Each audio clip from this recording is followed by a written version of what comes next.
Mwiti is the managing director of the Kenya Airlift program. He's in the studio. Good morning, Bob. Good morning. Welcome to Kenya's biggest conversation. Asante sana. Very happy to be here. Mm-hmm. Yes. How's the seat? Hot already. Not.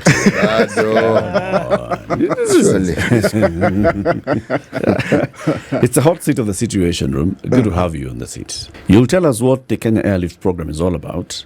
But first, hear the day's proverb. City? Yes, our proverbs for the whole of this week come from the country. It's written Lesotho, but pronounced Lesotho. Mm-hmm. Why? I do not know. 2 wives, 2 pots of poison. 2 wives, 2 pots of poison. 2 wives, 2 pots Yes. of poison. Now, that's not the first line of a paragraph. That's it. That's it. That's the proverb. Wow. That's it. That's a tough one. I think what it means is maybe if you have more than one thing that you are working on, it gives you maybe more problems or more challenges rather than just having just one. Mm-hmm. Yeah, that's my thinking. More money, more problems. Probably. Okay. It's a good interpretation. City, what do you make of it? Well, this one, the reason why I chose it was also it puzzled me as well. Okay? You can take the literal meaning, and the literal meaning will be daunting. The likelihood of dying fast. I'm pausing deliberately. It's a dramatic pause. It's for dramatic. Yes, exactly. Okay. The likelihood, pause, of dying fast, comma, if you have 2 wives, comma, is very high, full stop. Exclamation. I didn't want to go to give that.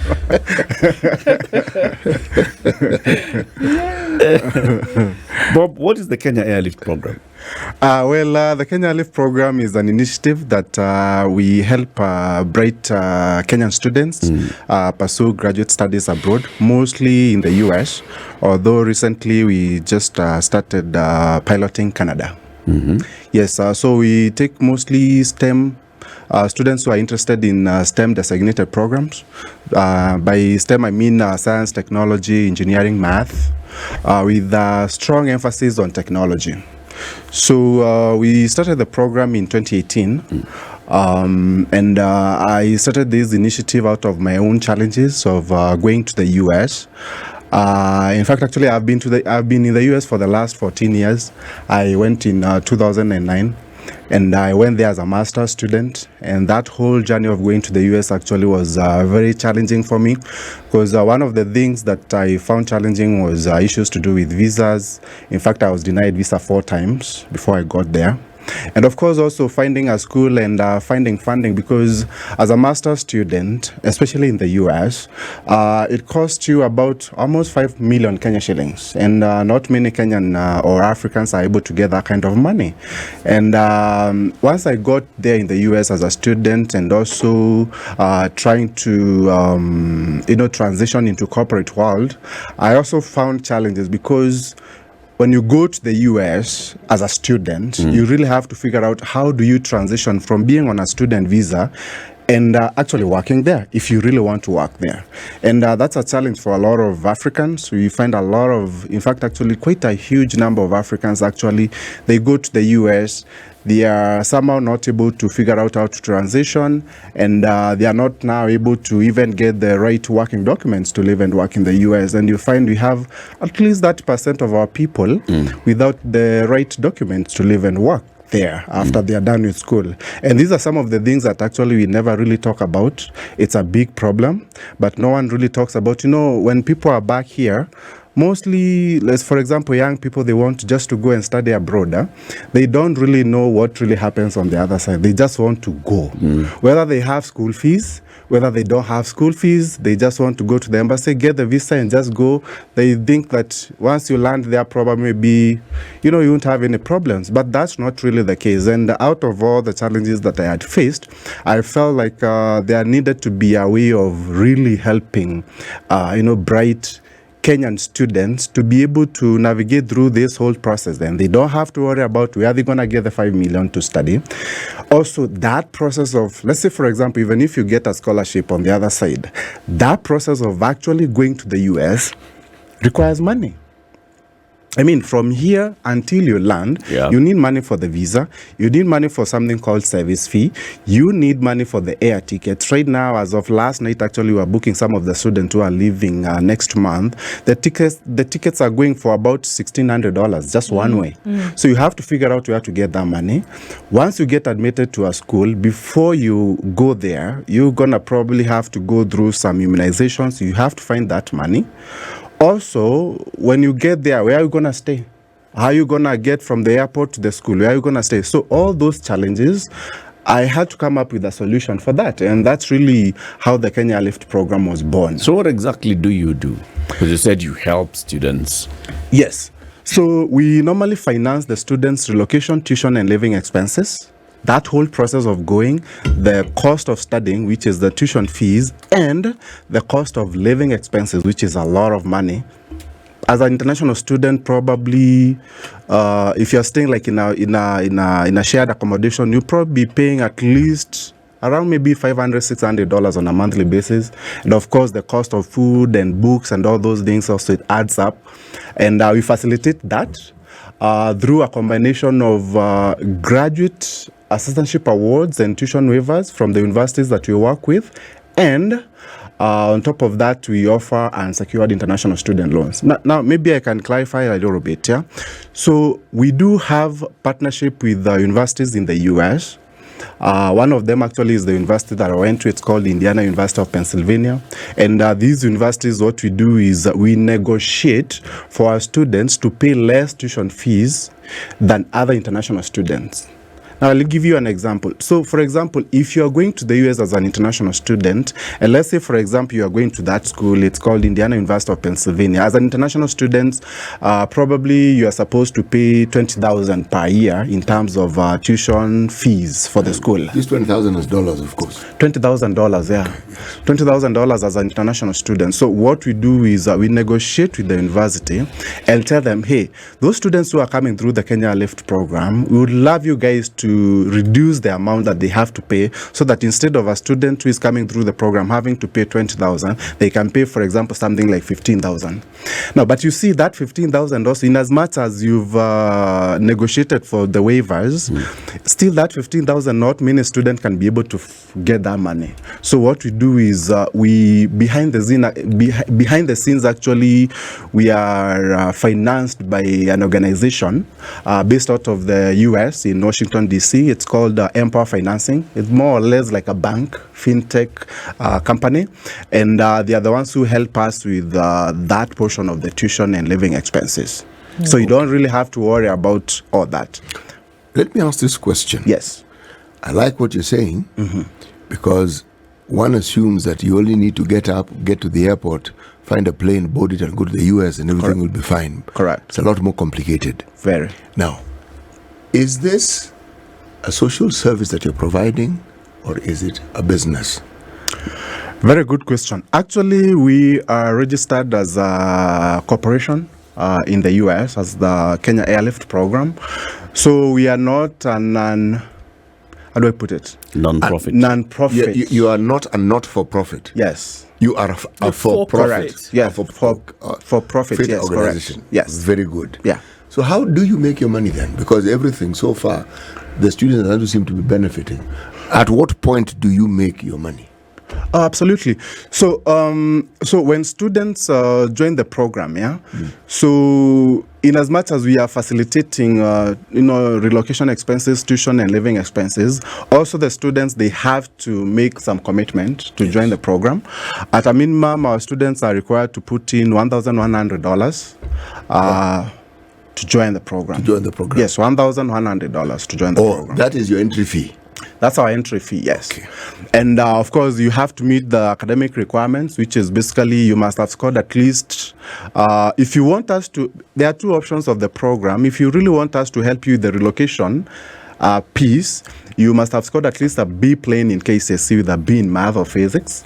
And once you join the program, you are supposed to take an exam called GMAT or GRE, which you are supposed to pass very well. In fact, for a GMAT exam, at a minimum, we require 550 out of 800, which is not really an easy score to get. GRE, you have to score at least a 310 out of 370. So we take the best of the best, yeah, because of the fact that we have put in a lot of, there's a big stake that we have in these students, so we don't want to end up picking someone out there and then giving them money, and then actually they are not interested in going to school. They're interested in doing something, other things in the US. So we are very, very strict with the kind of students that we really look for. But also on the other hand, if you scored a C+, we know that still you are still smart person and you can be able to handle graduate studies. So if you scored at least a C+, we don't require you to do the GMAT exam, but we require you to pay for your relocation. That piece of moving from here to the US, you still have to take care of that. But on the other side, we'll still take care of your tuition and living expenses. Now, additionally, what we do is we offer career support for our students because, like I said, when I graduated from school in the US, I was finding it very challenging for me actually to get into the corporate world. And I was actually able to get into corporate world because of the fact that I used to mingle with Indians and I could see what they were doing. And most of them actually were graduating and are getting very good jobs in the tech space.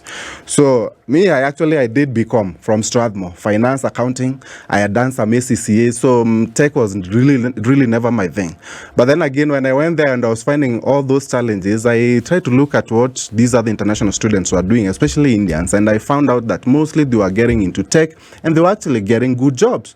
And that's how I ended up getting into the tech world, and I got trained as a systems analyst. I got a job as a senior systems analyst working for Fortune 500 companies in the US, and that's really how I was able to transition. Now, in the Kenya Airlift program, we also support our students because we know for a fact that a lot of African students, they struggle being able to get into the corporate world. And what we do is, as a student pursue their master's studies, we also train them on the side on job skills. We have fantastic training programs on robotics, process automation, data science, and cybersecurity. And these are job skills that they are trained on. So as you pursue your master's, which is academic, on the other side, you have the skills that are needed. Now, you asked a very good question. How do you make your money? Yeah. Everything you're supporting. Yeah, absolutely. I think we're getting there. Yeah. So that's he's not throwing breadcrumbs. He's throwing loaves, so we can actually follow. So that you can be able to follow. Yeah. So I was actually about to get to the point where we are making money. So one, for someone to join the Kenya Airlift program, as a company, we do charge a consultation fee, which is 1,100 USD, yes. That's our consultation fee for you to be in the ecosystem of the Kenya Airlift program. Secondly, also, the funding that we give to the students. I told you, behind the scenes, we are funded by a company based out of the US. We actually make money from those loans that we facilitate to the students. Okay? So this Kenya Airlift owns that finance company? No. Is there somebody you partner We with? have a partnership, yes. So you have an arrangement? We have an arrangement with the organization to facilitate our students to get the funds that are needed. So since it's a loan, there's interest attached to it. There's interest, yes. So in that interest, you have your interest? Yes. Okay. Yeah. Out of that interest, we have something out of it. I don't get it. I'm lost. Yeah. I've only gotten to a point where I'm paying about 150,000 shillings to get into the Kufungua file. Yes. Right? $1,100. Okay. But this thing's supposed to be free. So what's my understanding? Only $1,100 and I get to go and study in the US or Canada. Correct. And I will not pay anything else beyond that. Yes. If you have $1,100, you will actually be able to go study without having to worry about any other money. But remember, there was that little thing about B. You need to get a mean score of B, and you need this subject called maths and physics. Yeah. They don't want to know whether they taught it in your school or not, but you need as long as you've got good scores in math, physics, you need that, and overall B and above. Yeah, overall B and above, at least a B in math or physics in KCSE. Right. Plus, once you get into the program, you need to pass that GMAT exam. But why maths and Or physics? GRE. Why maths and physics? I'm Why? still lost before you go into the why. Okay, sorry. So at what point do you make the money? At what point do you make money off me? When you enter the program, with So when you, so once $1,100, Yeah. money is theirs. You've given it the to them. $1,100, Okay. That's- How much will it cost you to actually facilitate me to move from here, to do all those things, to go to America, See, there's a to loan. go through school? Loan. Loan to me or loan to you? loan to you as a student. So we give you as a loan So for the relocation, tuition, and living expenses. okay. Yes. When do I start repaying this loan? So the arrangements that we have with our financing partner is that once you graduate from school, 6 months after graduation, you start repaying the loan, and you pay this loan for the next 10 years. Okay. Yes. But I have to say something. You don't have to be in the US for you to repay the loan. You can come back here. You can go whichever other country, but you don't have to repay the loan. I mean, you don't have to repay the loan, while you're in the US. You must repay the loan from wherever you From wherever you are, yes. Okay. So there are many people who want to go outside of the country to Yes. further their studies or do other things. And obviously, one of the conversations that we're having today is about the folks from Wasingishu County who went to Finland Yes, and seem to be stuck correct. because certain things are not happening. Something similar to what you're doing happened with them. Why and how would this have happened, and how then is it able to be avoided? Because now they're stuck in a certain situation, obviously, and there are people passing the blame, passing the buck back and forth. And who's to say that these programs that would essentially be taking young people out of the country will guarantee that they get their education and then they're free for what they may or may not have paid? Is it similar to what you do? Yes, actually, I've had a chance since I came. I've been around for the last 3 months from the US, and I started hearing about the Wasingishu issue.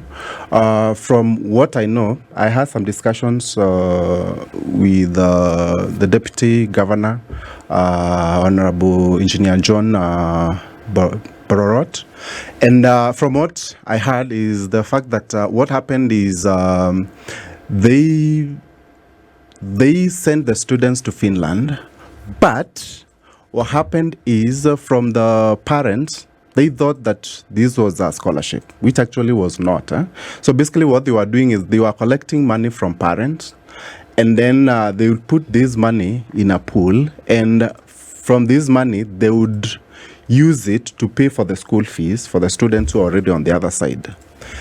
Now, the problem here was when the students were going to the embassy to seek the visa to go to Finland, the assumption was, and the documents that were being presented to the embassy was that this program was a scholarship, and it was a scholarship from the county that is facilitating the students to go and study, without actually specifying that, the students have contributed the money and all that. So what this meant was there was not also enough money from what I heard, enough money to be able to pay for all the school fees for the students who are on the other side, which now created a problem where students are not able to pay for the school fees, and the school needs the school fees to be paid, which now, if they are not able to pay for the school fees, then it means these students are more or less likely to drop out of school and become it's usually called out of status. Basically means you are not a student anymore. Yep. And you are basically there illegally. Yep. And the only thing that the school can do is basically report you to the immigration, and the immigration, they start the processing of deporting you back home. So that's really the situation that is facing most of the students who are in that program. And I feel like it was a very good, great idea for them to actually come up with something like that. But the problem was really the execution of especially to do with financing, because even the schools themselves, as an international student, for example, even with the US, you are required to show that you have funding. By the time you get that visa, you have to show that you have financing for a whole year, which basically, especially for the US, most of the schools actually, you are required to show at least $30,000, which is around at least 4 million something. So in fact, actually, for the Wasingishu issue, what they were trying to do is to avoid students having to present bank statements to the embassy because they don't have that money. They don't have the 4 million in their bank statements. So they came up with this innovative way of actually saying it's a scholarship so that now they can be given visas. But then again, they didn't ask themselves whether there is that money actually to be able to pay on the other hand, because I heard also some of the expectation that they had was that the students would go there and actually work and be able to pay for the school fees, which actually I found it not very well thought, because even for the US, for example, our students, you can imagine these students are supposed to pay around $30,000 for a whole year, even though they are allowed to work by the US government while they are still in school. They can't really work full time. As an international student, you're only allowed to work 20 hours a week in the US, and you're only allowed to work on campus, not off campus. And you can imagine, what kind of jobs do you get on campus? It's basically, I used to work there also when I was a student. It's basically cleaning the bathrooms, cooking pizza, those kind of jobs. Maybe the best job that you can have is maybe working in a library, that kind of job. And that job will pay you basically a minimum wage. Mm-hmm. So if you are working 20 hours and you are getting paid, let's say, for example, in the US, where I live in Florida, our minimum state pay is around $8 an hour. And you are working 20 hours a week. That's how much? $160? And you are telling these students will go actually and be able to pay their school fees with $160 a week. They still have to have money for their own, living expenses, So that's where I felt that that's really where they didn't really think about very keenly, because that's really, and that's the core. I mean, if you don't have funding, that's why the questions that's the only way that you can be able, if you have funding, that's that's the how only we'd way like you to can be able understand. to study. Even the program that you're running, we'd like to understand it a bit more as well, and see where are the strengths, where are the likely weaknesses and gaps, absolutely, and how are you addressing them. Yes. But let's take a break at 27 minutes to 9. Bob Mwiti is the MD of the Kenya Airlift program. His organization helps to organize airlifting of students from Kenya to the US and to Canada. So Bob, you said what someone just needs to do is, number one, get the grades. Yes. Have a mean grade of B and above. Correct. And make sure that you've gotten at least a B and above in math and physics. And then they apply to by paying $1,100. Correct. Is this refundable or is it not? Not everything is refundable. We have a policy where if you join the program and you decide to withdraw at some point, the refundable fee is $500. So 500 of the 1,100. Yes. Is what is refundable. And this is if you opt out at any point. If you opt out at any point, and of course also because during that whole process of relocation, there's expenses that you'll have been incurring. If there's any expenses also that will be in your account, and of course that the non-refundable fee will be.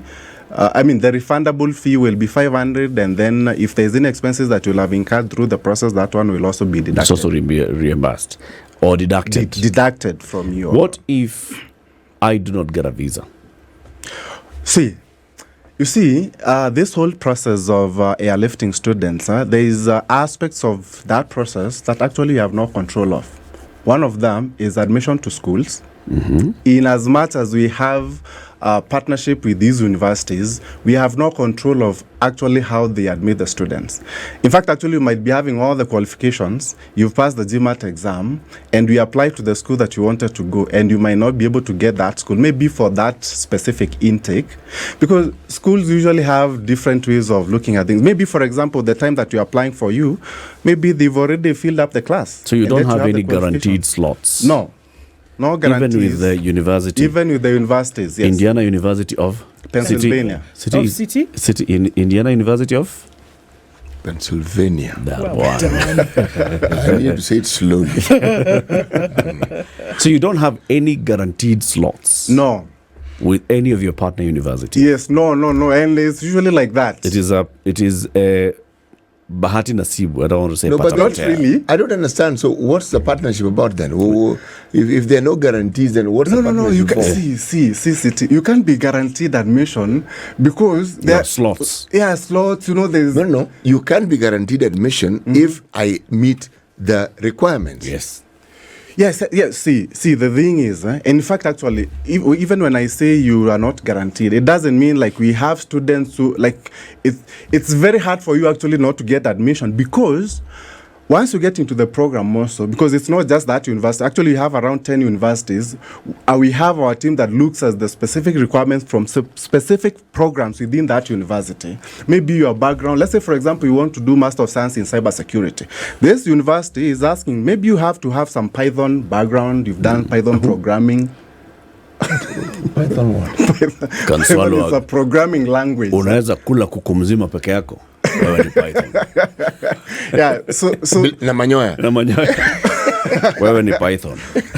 yeah, so there's those specific requirements. In as much as the university also, we have an MOU, yeah? So if you don't have maybe that kind of background, you can't get into, most likely you won't be able to get into that school because it's competitive. My thinking is limited in this sense. I am looking at university requirements in Kenya. Yes.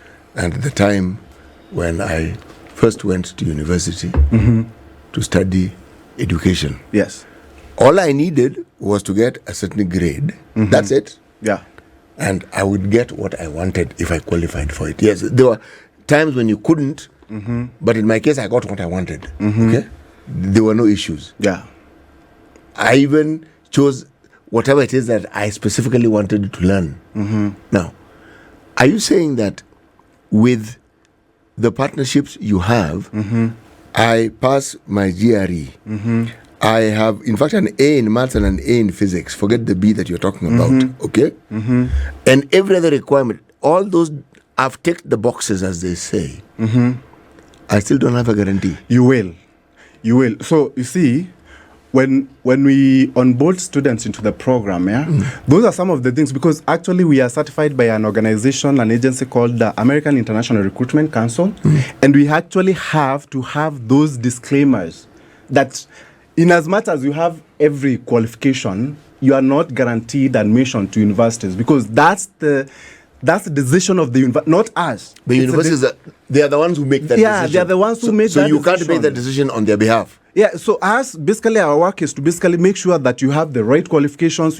We present basically the right candidate to the school for them to admit. So we make their work easier. So, but it doesn't mean But that I must pay the 1,100 to you before you make the application for me. Yeah. Once you are getting into the program, And once I've done that, once you make that accept my contribution. 1,100, you have Yes. also checked, and I've seen at least I've made the minimum.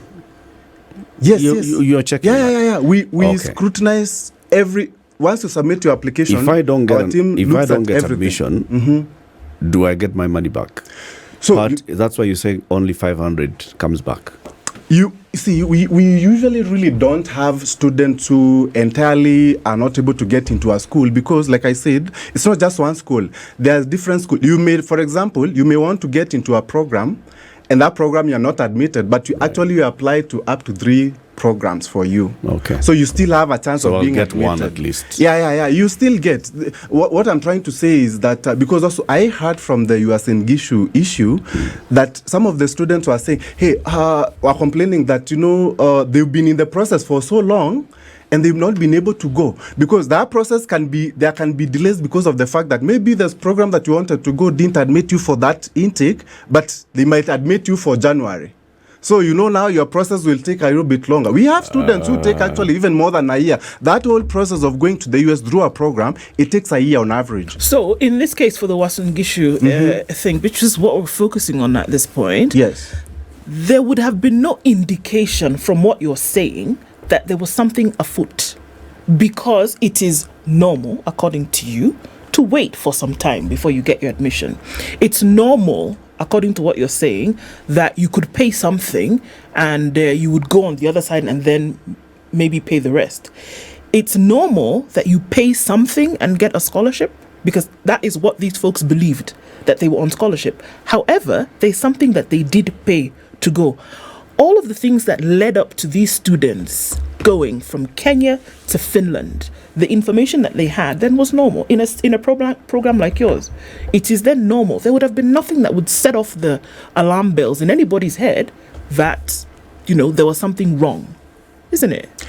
Yes, you see, key thing here is to really let the students know upfront how exactly this whole process works. Because one thing that I've noticed also, even with us, we normally get people calling and saying, oh, you know what, I saw about Kenya Airlift program. I would like to know what the scholarship is all about. Did you hear? Scholarship. But if you look closely, it's actually not really a scholarship. We are basically facilitating, helping out with the funding. Just because we are giving you, for example, the tuition and living expenses funding, it doesn't mean actually this is a scholarship. And even, I think, for the Uasin case, the problem was the parents were meant to believe that it's a scholarship. How can it be a scholarship when you're actually footing at least 1 million? Because for them, they were actually supposed to pay for the school fees. And at a minimum, they were paying at least $1 million plus. So how can it be a scholarship when you are paying $1 million plus, So maybe the communication to the student was the one that was off. No, yes and no. There's something about Kenyans and education for their children. There's something about Kenyans and education abroad. Yes. Now, the believability factor is profound. Anything that seems to promise a parent that the child would have a better chance of getting a better career and earning better money is something that parents approach almost by faith. Correct. So the details that we're talking about here, so long as it meets the criteria in their head and they're satisfied, in fact, it's a low threshold.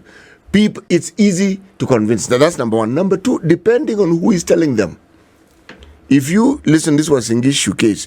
The number of people who are involved in this, and the names which keep popping up, the believability factor was high.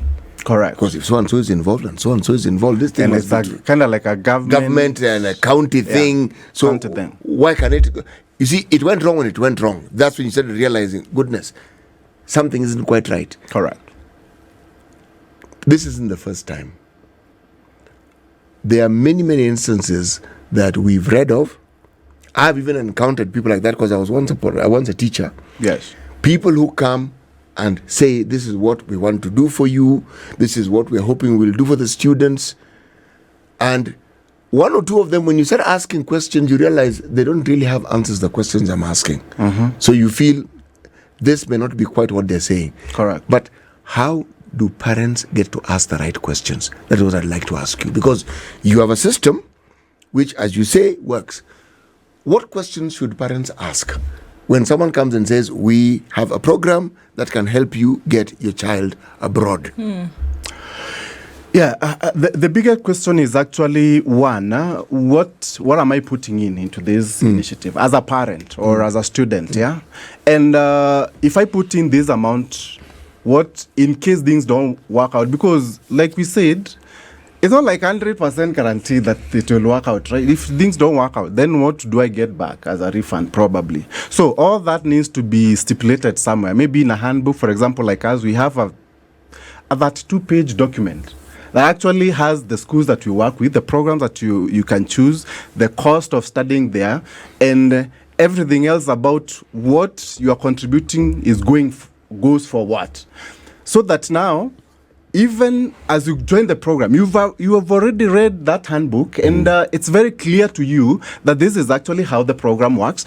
In case you have any questions, we have a team that you can have a team that is there to really answer those questions and make you become at ease for you to be able to proceed with the process. Because the last thing that you want to happen is for a student to actually join the program. They don't know how the program really works. And then 2 or 3 months down the line, they are withdrawing from the program. And the moment you withdraw, you've already lost at least $500. Yeah. So it's very, very important that they understand this is how it works. If you put in this money, if you are not able to succeed, then you're going to lose this amount of money. And that's actually normal. As long as it's put in a document that actually tells the student and the parent that this is how actually everything works. Because that's the point. The point is in the clarity at the very beginning. Yes. At the point when somebody is signing up, what exactly are they signing up for? If you're signing up for this particular program, say you're saying all you need to do is you pay to get into the program, and then we have networks on the other end that will support you getting into university. We'll have networks that will support you pay through your tuition fee. We'll have networks that will support you to pay through your accommodation and your upkeep while you're studying for the whatever degree program. It needs to be very clear in black and white. Very clear. And it also needs to be very clear that I am getting into this, it's a loan that I'm taking. Correct. And this is the interest. Correct. It. And these are the payment terms. Yes. And at what point do I lose? At what point do I gain? Correct. This information always seems to be, what is up in the air. So, for instance, in the case of your program, when you've paid somebody has paid you 1,100, and you've helped them, let's say, secure that intake into a university. What are you using to prove that they'll be able to pay? All right. So because the university requires proof yes, that you will be able to pay. Yes. The embassy requires proof that you have somewhere that you're going to stay, that you are going to be able to pay for your tuition. Yes. So what are you giving me? And not just, you see, the problem that we normally have with a lot of our African students, they think just giving the documents is proof. Even to this, you find, I'll give you an example. Mostly, you'll find a student will go and pick a bank statement from someone and they claim they are an uncle, yet they don't have the actual funding. Yep. They just get a bank statement, they present to the school issues them with the immigration document called I-20, and this is the document that you take to the embassy. Yep. And the embassy at that point also will ask you, how are you funding your education? And then the student will say, oh, I have my uncle who is paying for me.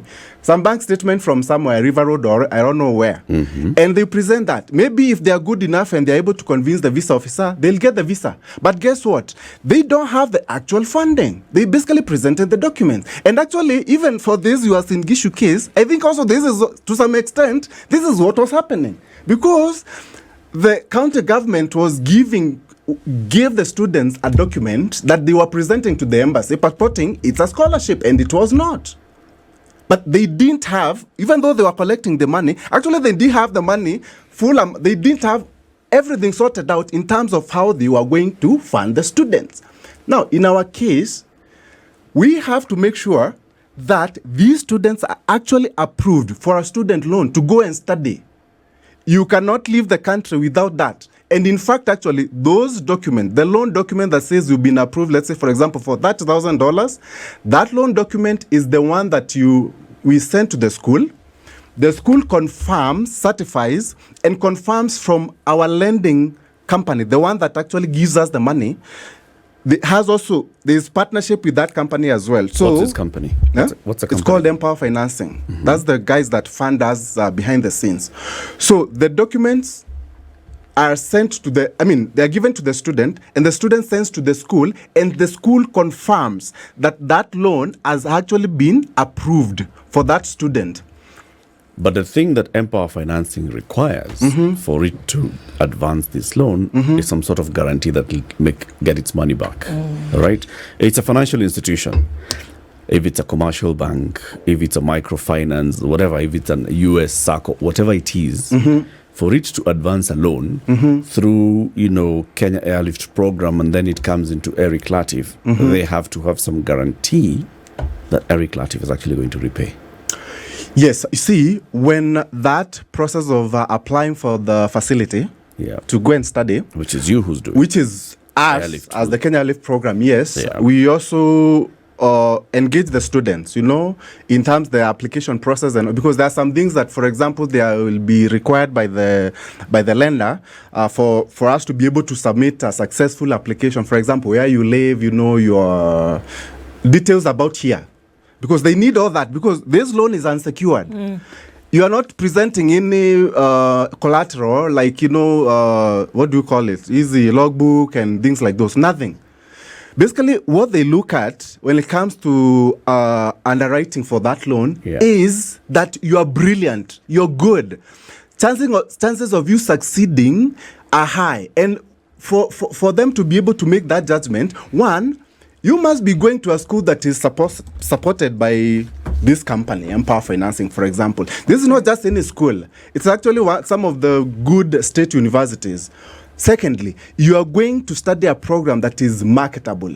And I told you, as we mostly specialize on STEM designated programs, mostly technology, they know that, for example, if you are going to do Master of Science in Data Science, chances of succeeding, they are high. I mean, that's how they look at things. Yeah. You may succeed, you may not, right? Again, you know, who knows whether you might get a job or you might not get it, but that's really what they look at. So by the time they are approving you, you actually have everything that they are looking for, and you agree that, of course, you're going to repay the loan, you agree to the interest rates and all those things. So, then they give you the approval. So, Bob, let me just confirm something. Yes. So essentially what we're saying here is that this student already has met the mark because they've done well in school. That has nothing to do with you, Yes. right? Yeah. They've applied for a marketable course. Again, another thing that has nothing to do with you, right? They've been accepted by the university to go to this school. Correct. Again, something else that has nothing to do with you. Yes. They're, however, going to pay you an amount of money to then operate within an ecosystem, which the only thing then you're doing for them is to get them a loan to pay for their school fees, which they have to pay back. Is there anything else? Well, very good. Remember I said that our program, for us, is not really just a matter of just sending students to the US to study. We've known, having personally been a student, I know the challenges that students actually face during this whole process. One of them, actually figuring out even the course that you're going to study, you need experts.